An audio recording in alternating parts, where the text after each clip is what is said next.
welcome back once again. So today I wanted to do sort of a 2.0 of a video I've already done for a couple of reasons.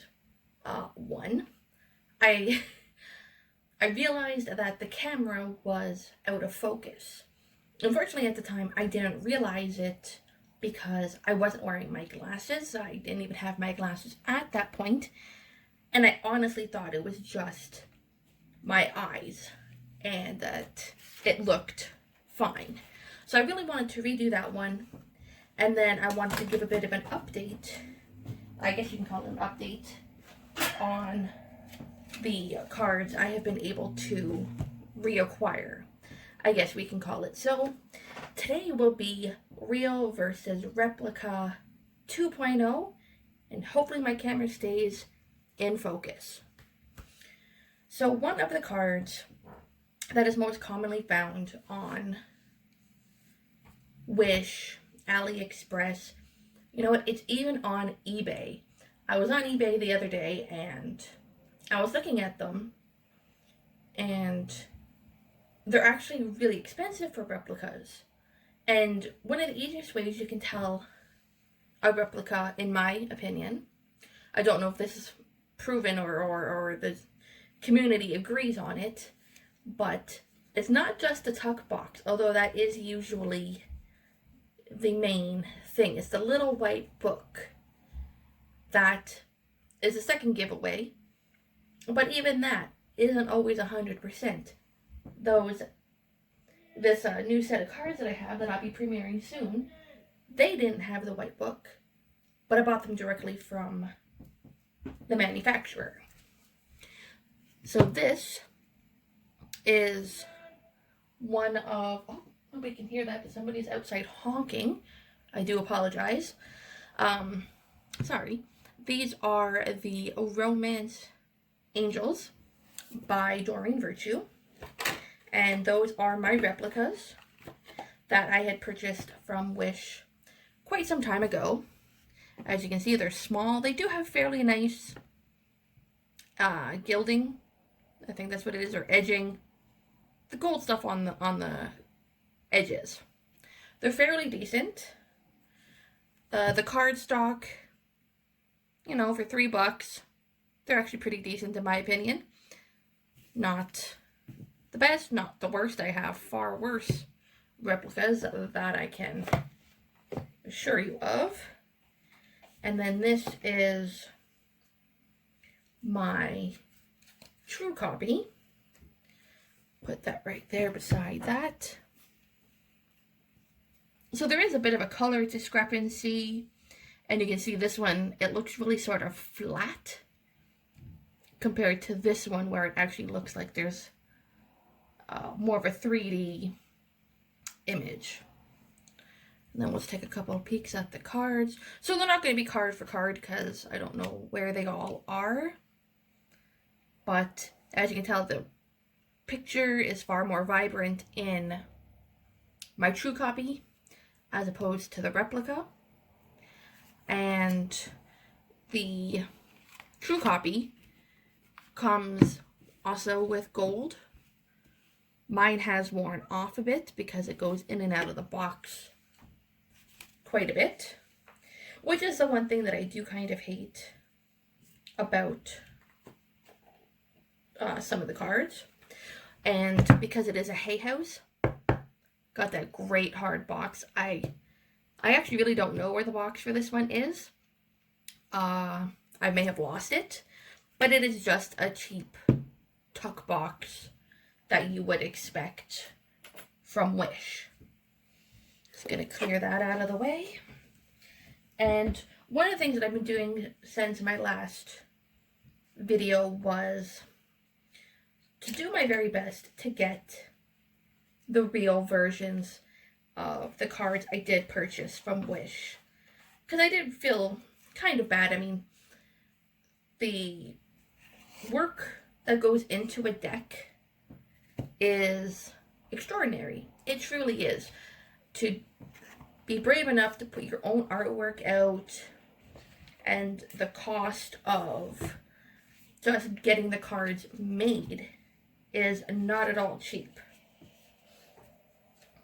So here is Queen of the Moon, which is one of my Moon Oracle cards. And as you can see, it's the flimsy little tiny tuck box thing. Oh, one other thing to note. If it has one of these, I believe that is also one of the, oh, I'm shaking everything, one of the key giveaways that it is a replica. Because the manufacturers probably wouldn't have you go to some random QR code to download it. They probably have a proper link. So, as you can see here, the colors are vivid. Again, different cards, but same basic feel. The cards are more defined. Not too bad of a copy, though. And the card quality, pretty flimsy. I mean, yeah. And then this one, much better. These ones do not have any edging or gilding. Sorry, I'm reaching around a big pile back here of ones that I wanted to show you. And again, you can see it just looks really flat, the replica. I also noticed that they get damaged far easier than the proper copies. Probably because they are more inexpensively made. So I'm going to put these ones away. And then I have 2 more, I think. One of them is quite comical when I show you. It'll be the last one. Let's do this one. So here we have Black Moon cards. It's got a huge box with a huge book. And then we have the little tuck box, which for someone with clumsy fingers like I have, I actually kind of struggle to get these little things open.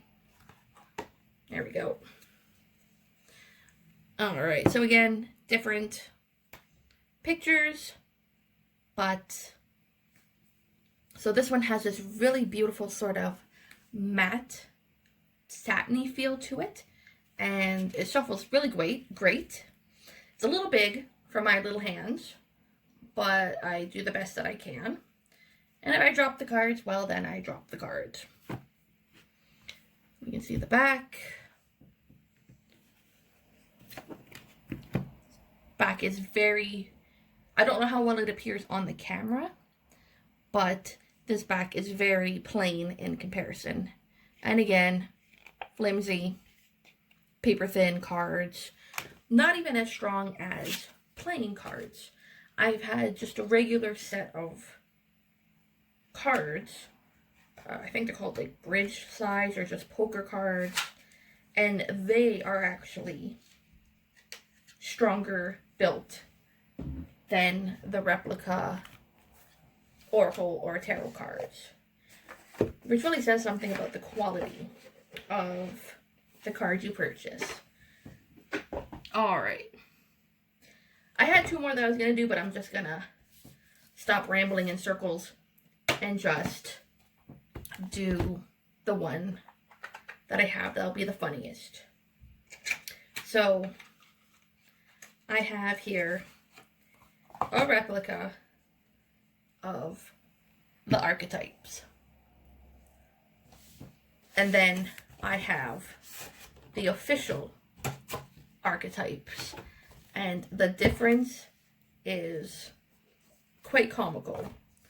There we go. Just gonna, probably should open these before I started.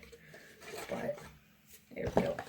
Like, these are so massive that I can barely even shuffle them.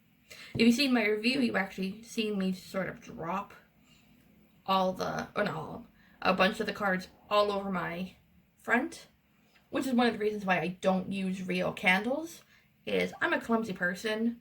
You know, I got Butterfingers, paper, and fire. Not a good combination. So aside from the size difference, there we go. Of course, the quality of the cards is very different as well. They're not like this one. You can see the line work is clean, it's crisp. The colors are where they're supposed to be. And then one thing I do want to check is how a round one goes in comparison to the replica. Oh wow, this is actually a really strong disc. I don't know much about like GSM or card strength or anything quite like that. It's I think the higher the number, the better probably. And the replicas are pretty much just printer paper, really. And so even though these ones are a bit of a nightmare for me to shuffle, I do try to use and have my real ones more. And there we go, let's put that away. And like I said, I did have a bit of guilt once I started really looking into how much effort really goes into one deck.